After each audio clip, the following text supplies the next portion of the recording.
Pagi yang cerah, matahari bersinar terang, burung-burung bernyanyi dan bunga pun tersenyum indah menyambut sinar matahari.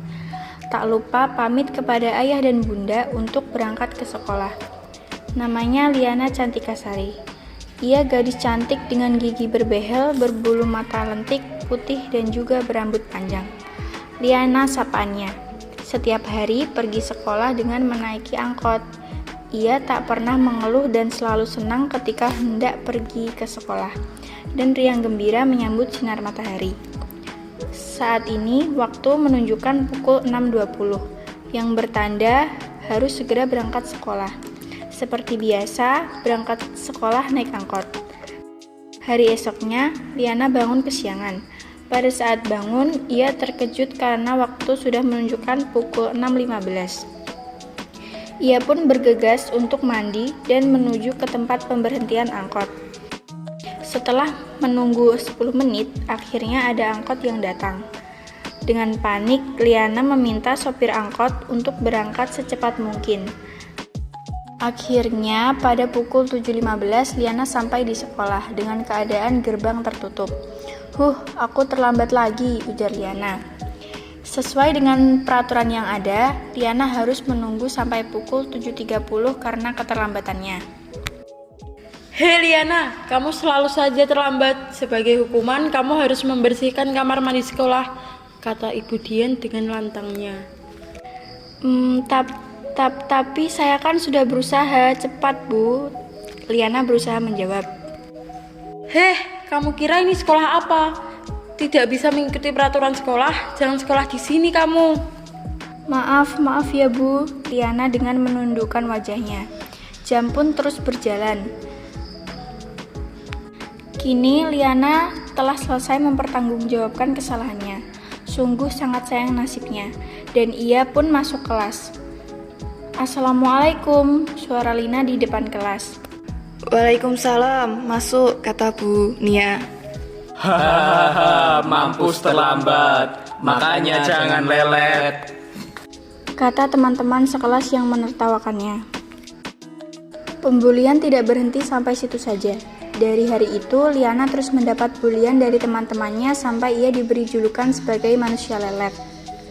Jam pelajaran diikuti Liana dengan senang hati, walaupun ia telah ketinggalan dan belum mengerti betul. Lonceng pun berbunyi. Tandanya istirahat. Tiba-tiba datang Fajar, Deni, Lintang membuli Liana lagi. Kali ini mereka memberi panggilan baru untuk Liana, yaitu si manusia siput. Liana hanya bisa berdiam saja. "Hei, bagaimana kalau kita memanggil dia si manusia siput?" kata Dedi dengan lantangnya. Liana hanya bisa terdiam membisu 1000 bahasa dengan mata yang berkaca-kaca. "Manusia siput, hahaha," Peledekan Fajar. "Hoi, manusia siput!" Para Deni yang seolah memanggil. Lalu datang Lintang mengejar Liana, dan Liana pun lari dengan cepatnya. Entah mengapa Liana selalu dibuli, padahal dia tidak ada salah dengan mereka, bahkan tidak pernah mengganggu. Sangat malang nasib Liana. Waktu pulang sekolah pun tiba. Panasnya matahari membuat Liana semakin lesu. Ia berjalan ke rumahnya. Ketika sampai di rumah, surprise, kata ayah Liana yang berteriak memberikan motor baru untuk Liana. "Terima kasih, hore, kini aku punya motor baru." "Iya, terima kasih ayah bundaku, aku cinta kalian," kata Liana yang sambil meneteskan air mata. Keesokan harinya, seperti biasa berangkat sekolah dan tersenyum menyambut indahnya mentari. Tetapi kali ini Liana tidak naik angkot lagi karena dia sudah memiliki kereta baru. Dengan penuh semangat, kali ini Liana tidak terlambat lagi. Sesampainya di sekolah, tiba-tiba Fajar, Deni, dan Lintang menarik tangan Liana dan menyeretnya keluar kelas. Deni pun ikut membawa tasnya keluar. Ternyata Liana dibawa ke kamar mandi. Di kamar mandi, Liana dibully lagi. Tasnya disobek dan dijatuhkan, lalu diinjak-injak. Sementara Liana yang tangannya dipegang hanya bisa melihat dan menatapi tas itu.